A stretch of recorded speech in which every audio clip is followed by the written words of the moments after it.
پیارے مصطفیٰ مدینہ منورہ جانے سے پہلے اہل مدینہ کے لیے 2 کام کیا تھا۔ پہلا کام یہ کیا کہ ایک مبلغ بھیجا، ایک استاذ بھیجا، کیا اے مصعب جاؤ، جو لوگ اسلام لا رہے ہیں انہیں قرآن پڑھانا، ان کے اندر دین کی سمجھ پیدا کرنا۔ اور دوسرا کام یہ کیا کہ ہر قبیلے کا اتحاد و اتفاق کے لیے ایک نقیب مقرر فرمایا۔ مسلمانوں، یہ اتنی بنیادی باتیں ہیں جس کو نظر انداز نہیں کیا جا سکتا ہے۔ ہماری حکومت ہو یا نہ ہو، لیکن اجتماعی زندگی گزارنا ہم پر لازم و ضروری ہے۔ اس وقت بھی اوس و خزرج نام کے 2 قبیلے تھے، دونوں ایک دوسرے کے دشمن تھے، دونوں ایک دوسرے کے خون کے پیاسے تھے۔ پیارے مصطفیٰ نے کلمہ طیبہ کی وحدت کی بنیاد پر امت میں وحدت فرمائی۔ پیارے مصطفیٰ نے ذہن عطا فرمایا کہ اگر امت قرآن سے دور رہی، اگر امت تفقہ فی الدین سے دور رہی تو امت کبھی امت نہیں بن سکتی ہے۔ اگر یہ ٹوٹی پھوٹی بکھری ہوئی امت کو اتحاد و اتفاق کی رسی میں جکڑا نہیں گیا تو یہ بکھری ہوئی امت کبھی امت نہیں بن سکتی ہے۔ آج پوری دنیا میں آخری بات، ہمارا اور آپ کا کیا حال ہے؟ کچھ بتانے کی ضرورت نہیں ہے، سوشل میڈیا کا زمانہ ہے، آپ حضرات دیکھتے اور سنتے رہتے ہیں۔ اس کی 2 بہت بڑی وجہ ہیں۔ ایک وجہ یہ ہے کہ علم و ہنر سے دوری، اور دوسری وجہ یہ ہے اتحاد و اتفاق کا نہ ہونا۔ ارشاد ربانی ہے وَاعْتَصِمُوا بِحَبْلِ اللَّهِ جَمِيعًا وَلَا تَفَرَّقُوا، آئے لوگو اللہ کی رسی کو مضبوطی سے پکڑ لو، نا اتفاقی کے شکار مت بنو۔ جب ہم متحد تھے، متفق تھے، کامیابیوں نے ہمارے قدموں کو چوما۔ جب ہم منتشر ہوئے تو ذلت و رسوائی ہمارا مقدر بن گئی۔ ندی کے تہہ میں ریت کے بے شمار ذرات ہوتے ہیں جو پانی کے ایک بہاؤ سے ایک پل میں یہاں ہوتے ہیں، دوسرے پل میں وہاں ہوتے ہیں۔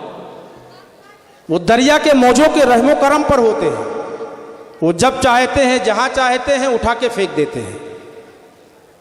یہ ان کی بے بسی اس لیے ہے کہ وہ الگ الگ ذرات ہیں، لیکن اگر وہی ذرات آپس میں مل کر چٹان کی شکل اختیار کر لیتے ہیں تو بڑی سے بڑی تلاطم خیز موجیں انہیں ادھر ادھر لے جانا تو بہت دور کی بات، انہیں ہلا بھی نہیں سکتی ہے۔ رسی کی ستلیاں ہیں نا، الگ الگ ہوتی ہیں، اسے توڑنا آسان ہوتا ہے، ایک چھوٹا سا بچہ بھی توڑ سکتا ہے، لیکن اگر رسی کی شکل اختیار ہو جاتی ہے تو طاقتور سے طاقتور انسان اس رسی کو نہیں توڑ سکتا۔ اسی طریقے سے اگر اینٹیں الگ الگ ہوتی ہیں، انہیں توڑنا آسان ہوتا ہے، ادھر ادھر لے جانا آسان ہوتا ہے، لیکن جب دیوار کی شکل اختیار کر لیتی ہے تو ادھر ادھر لے جانا، توڑنا، یہ سب مشکل ہو جاتا ہے، ناممکن ہو جاتا ہے۔ یہ طاقت و قوت کہاں سے آئی؟ معلوم ہوا کہ آپسی ملاپ کی وجہ سے۔ جب ہم متحد تھے، متفق تھے، کامیابیوں نے ہمارے قدموں کو چوما۔ کہتے ہیں نا، آبرو باقی تیری ملت کی جمعیت سے تھی، جب جمعیت ہو گئی زمانے میں رسوا تو ہوا۔ پیارے مصطفیٰ نے فرمایا تھا کہ آئے لوگو، تمہیں کامیابی و کامرانی اس وقت تک نہیں مل سکتی جب تک تم آپس میں متحد و متفق نہیں رہو گے اور تفرقہ بندی سے کوسوں دور نہیں رہو گے۔ آج دنیا کا کوئی ایسا گوشہ نہیں جہاں ہم پر ظلم و ستم کے پہاڑ نہ توڑے جا رہے ہوں۔ آج دنیا کا کوئی ایسا خطہ نہیں جہاں ہماری تہذیب و تمدن کا مذاق نہ اڑایا جا رہا ہو۔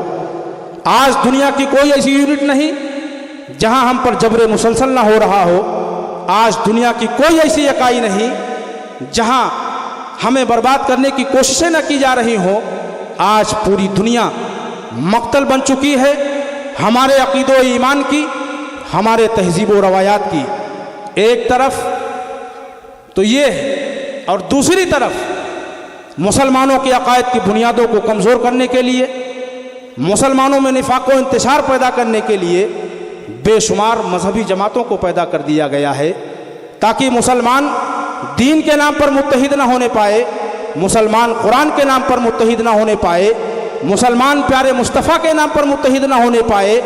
یعنی ایک طرف ہم پر جبر مسلسل ہو رہا ہے اور دوسری طرف ہمارے عقید و ایمان کو برباد کرنے کی کوششیں ہو رہی ہیں۔ اس کے باوجود ہمارا اور آپ کا حال یہ ہے کہ ہم اور آپ اپنے آپ کو بدلنے کے لیے تیار نہیں ہیں۔